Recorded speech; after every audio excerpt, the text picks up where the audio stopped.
Hello, young scientists. Welcome to an exciting journey into the heart of our planet's life support system.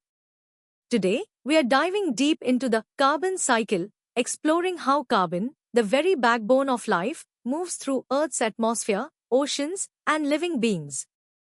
We'll unravel the mysteries of photosynthesis, respiration, combustion, and decomposition, the key processes that keep this cycle spinning.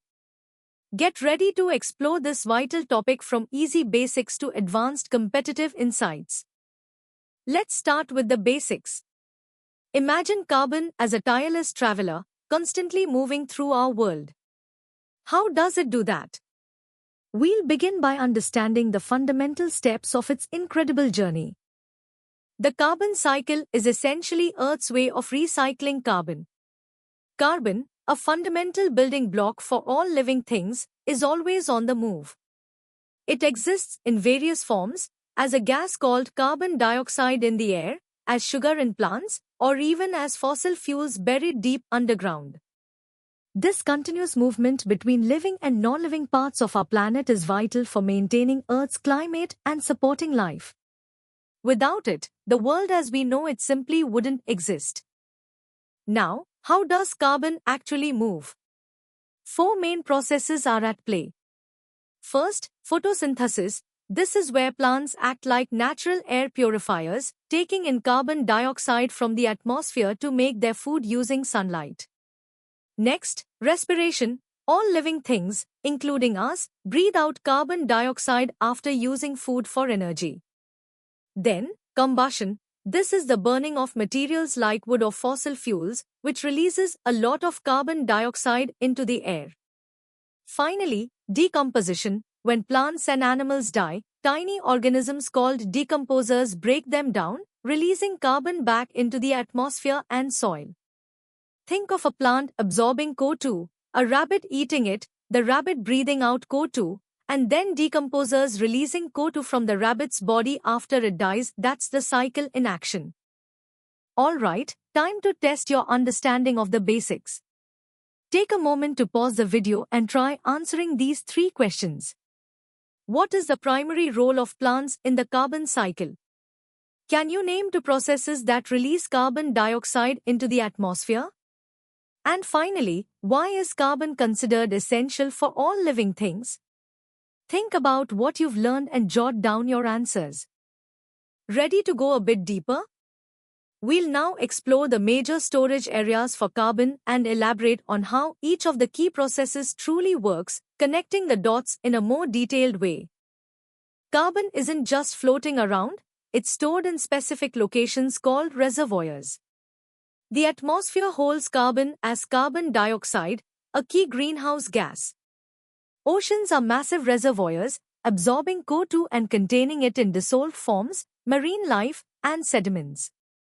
On land, carbon is found in living organisms, dead organic matter in soil, and deep underground as fossil fuels. Finally, Earth's crust stores carbon in rocks like limestone.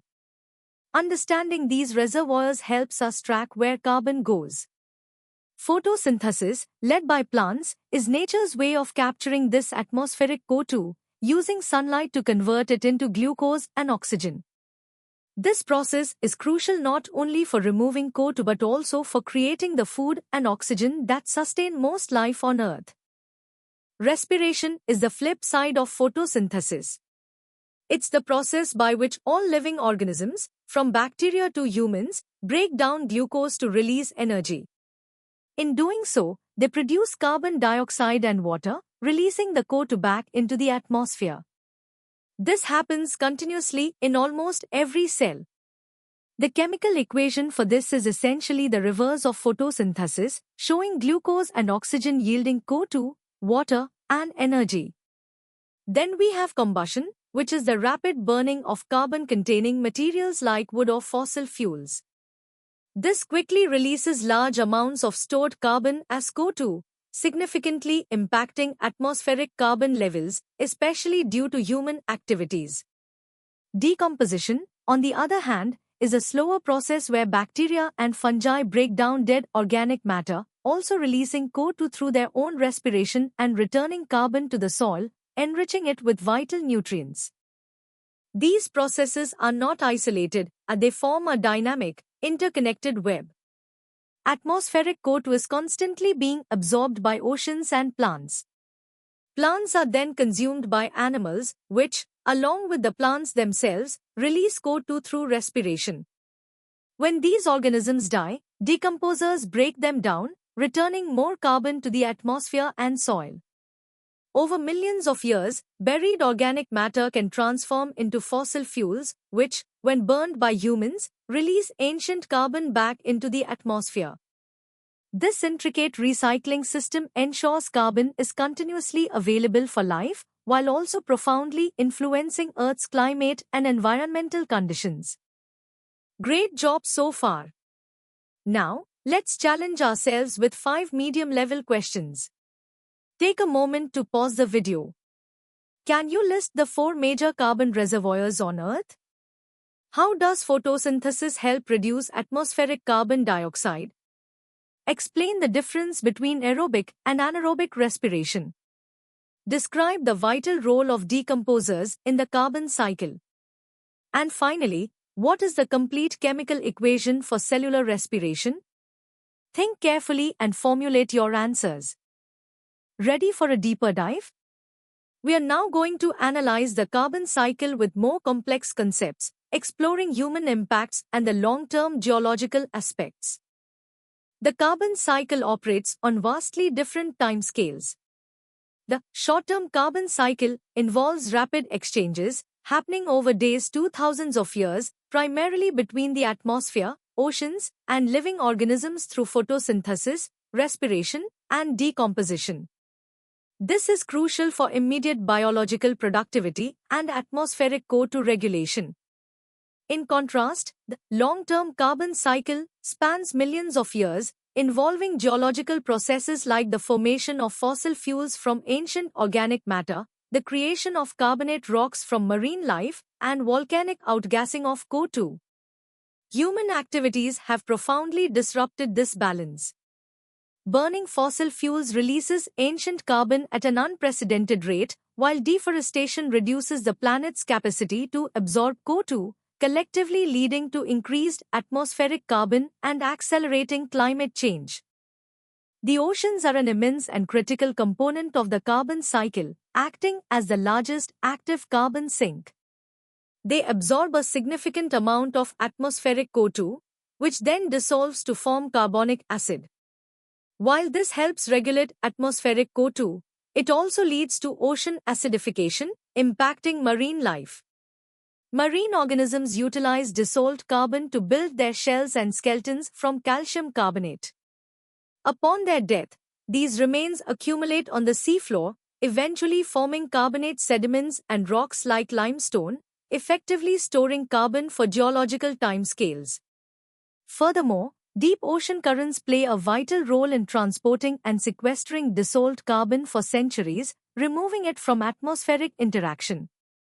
These processes highlight the ocean's complex and indispensable role in global carbon dynamics. To understand carbon flow, it's key to distinguish between carbon sinks and sources. A carbon sink is a reservoir that absorbs and stores more carbon than it releases, such as forests or oceans, actively removing CO2 from the atmosphere.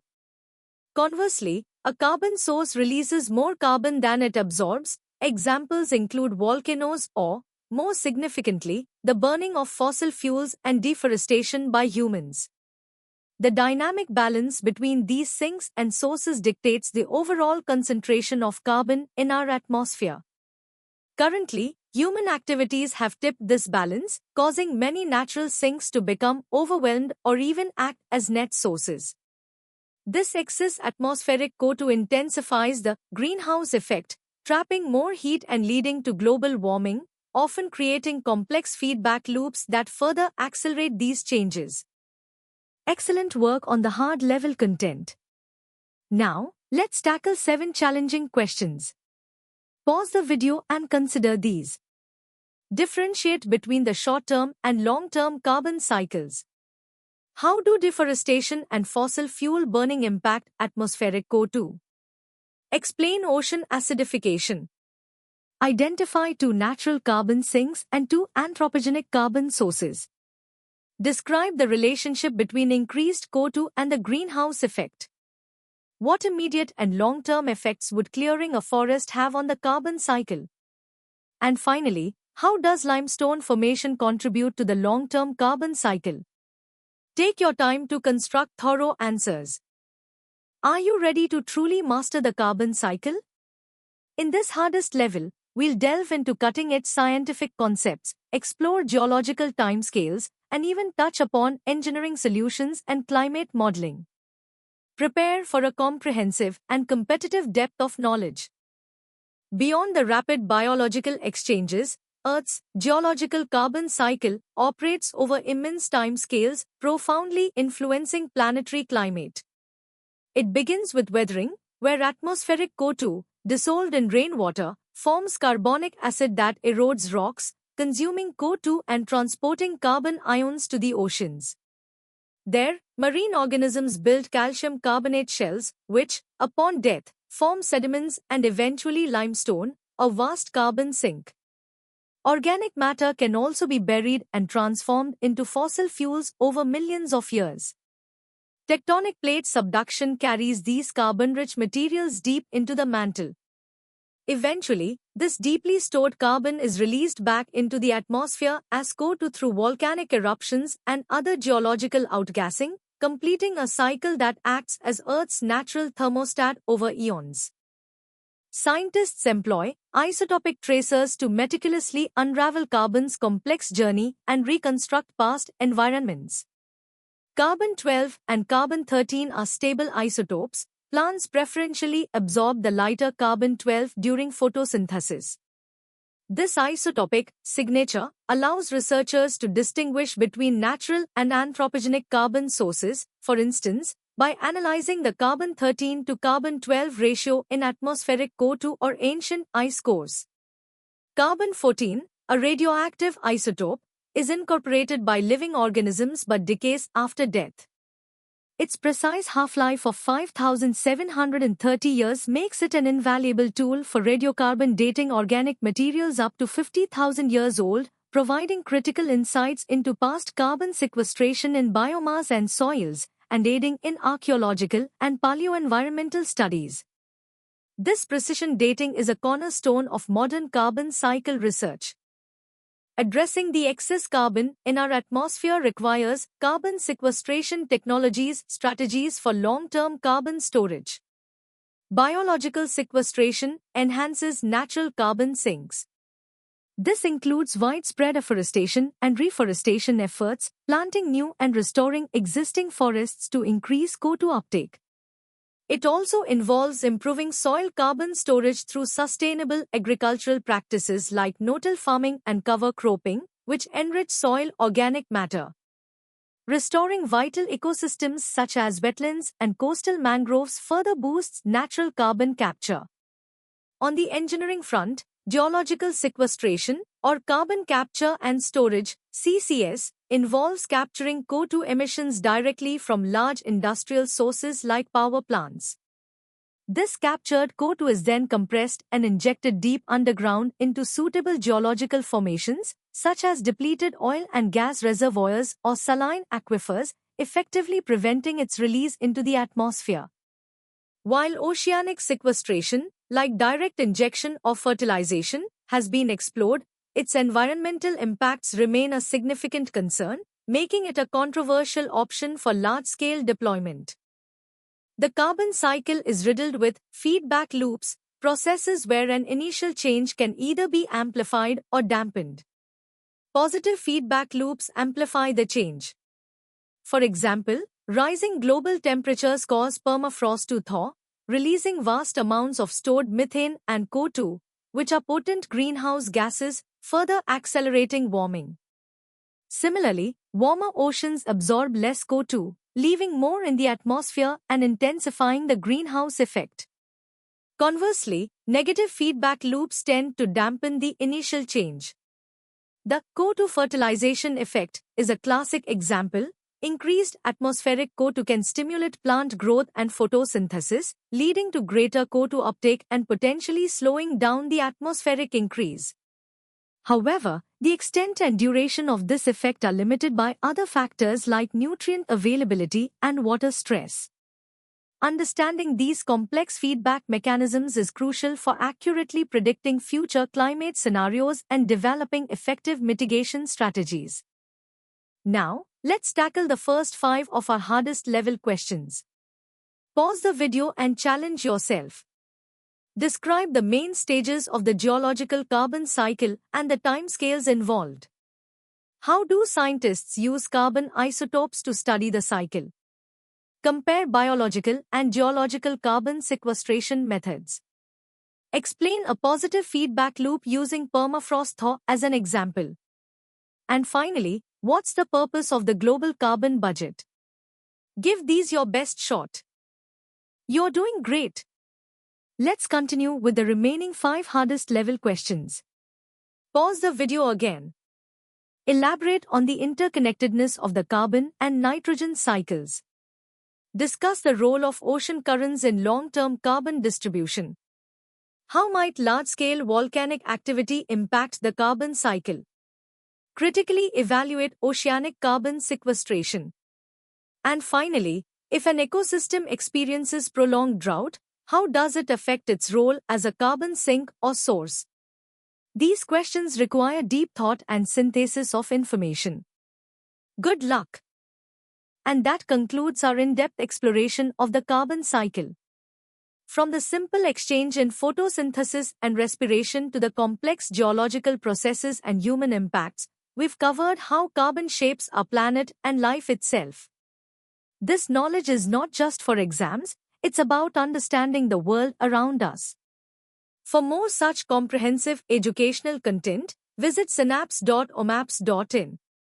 Don't forget to like this video, share it with your friends, and subscribe to our channel for more exciting lessons. Keep learning, keep exploring, and stay curious.